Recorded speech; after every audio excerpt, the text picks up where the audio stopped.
Morning light slips through the blinds of a small apartment. A coffee machine hums softly in the corner.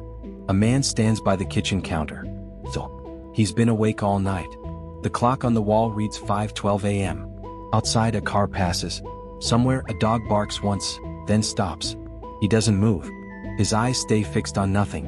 A cup of coffee sits untouched in his hand. Cold now. This is how most mornings begin. Quiet. Normal. Almost peaceful. But something isn't right. Because he wasn't supposed to stay awake. Not again. And that raises a question. Why do some soldiers never truly sleep again? At first, everything seems normal. Training ends. Deployment begins. Long flights. Heavy gear. Routine briefings. The body adapts. The mind follows. Or at least, it tries to. War doesn't arrive all at once. It builds slowly. Sound by sound. Step by step. A door slams louder than expected. A radio crackles at the wrong moment. A shadow moves where it shouldn't. But something strange happens. The brain starts to listen differently. Not casually. Not passively. But constantly. Every sound matters. Every silence too. Out there, sleep isn't just rest. It's risk. And this is where everything begins to change. One night. No warning. No clear sign. Just a moment. Short. Sharp. Unpredictable. The kind of moment that doesn't last long. But never really ends. After that, the brain doesn't go back.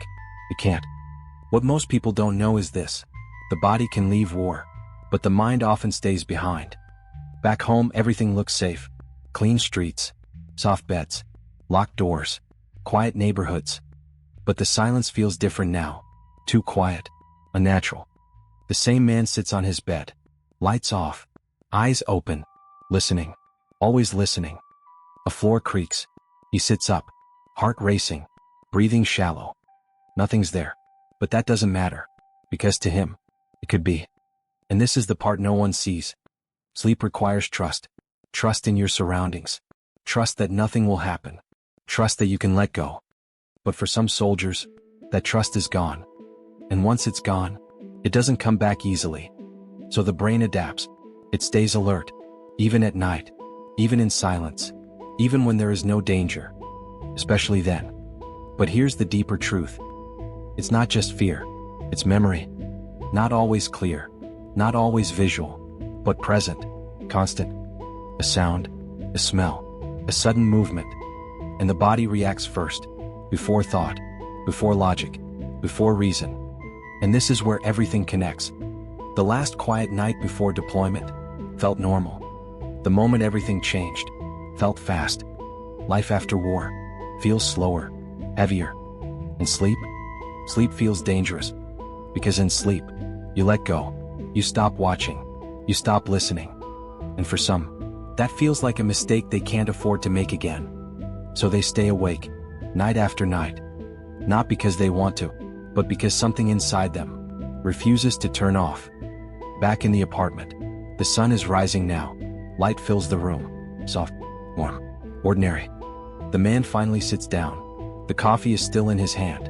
He looks at it for a moment, then sets it down, untouched. Another night has passed, without sleep. Outside, the world continues. People wake up, cars move, life goes on. Inside, he remains still, quiet, awake. And the night never really left. The day moves forward, slowly.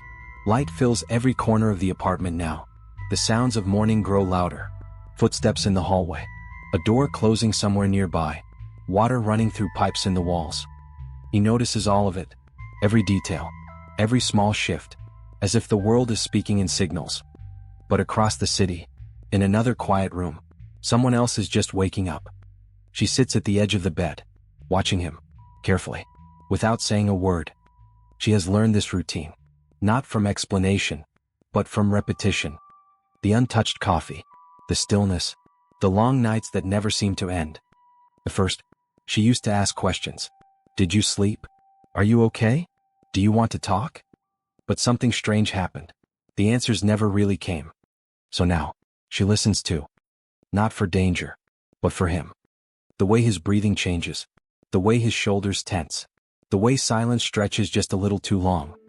She stands slowly, walks to the kitchen, pours fresh coffee into a cup, warm this time.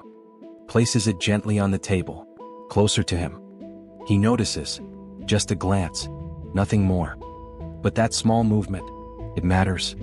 Because this is the other side of it, the part rarely spoken about.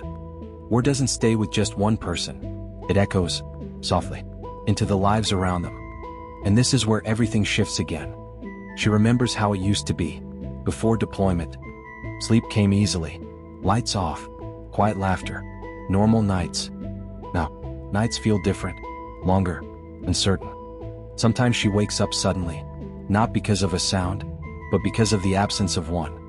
Because he's not beside her. She finds him in the living room, sitting in the dark, just like now. And she doesn't ask why anymore. Because the truth isn't simple. It's not just one moment, not just one memory, not just one night. It's a pattern, built slowly, layer by layer. The brain trying to protect, even when protection is no longer needed. But to him, it still is. And this creates a quiet distance, not visible, not loud, but present.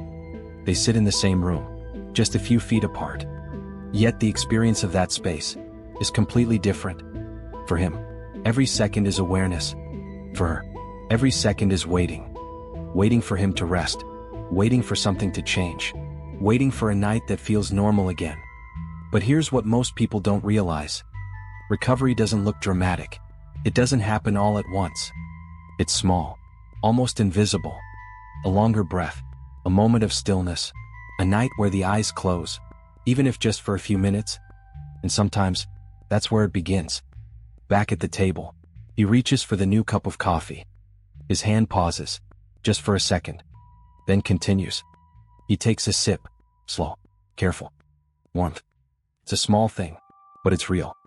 She notices, doesn't say anything, just sits down across from him. The room stays quiet, but it feels different now, slightly. Not fixed, not healed, but not exactly the same either. Outside, the day is fully awake. Cars move faster now. Voices pass by the window. Life continues in its usual rhythm. Inside, something quieter is happening. Not a resolution, not an ending. Just a moment, sure. And for the first time in a while, his eyes lower, not fully closed, but close enough, just for a second. And in that brief pause, the world doesn't fall apart. Nothing happens. The room remains still, safe, ordinary. He opens his eyes again, but slower this time. Less urgency, less tension. Across from him, she watches, not with expectation, but with understanding. No words are exchanged. None are needed. Because the truth was never loud. It was always here, in the silence, in the distance, in the small moments that almost go unnoticed. Some soldiers never sleep again. But sometimes, they begin to rest. Quietly, slowly, one moment at a time. And the morning, for the first time, doesn't feel like the end of something. Just the beginning of another day. Still quiet, still uncertain, but a little different than before. This story felt familiar, or stayed with you a little longer than expected. There are more stories like this. Stories people don't usually talk about. Moments that seem small, but never really leave. So stay here for the next one, because sometimes, the quiet stories are the ones that matter most.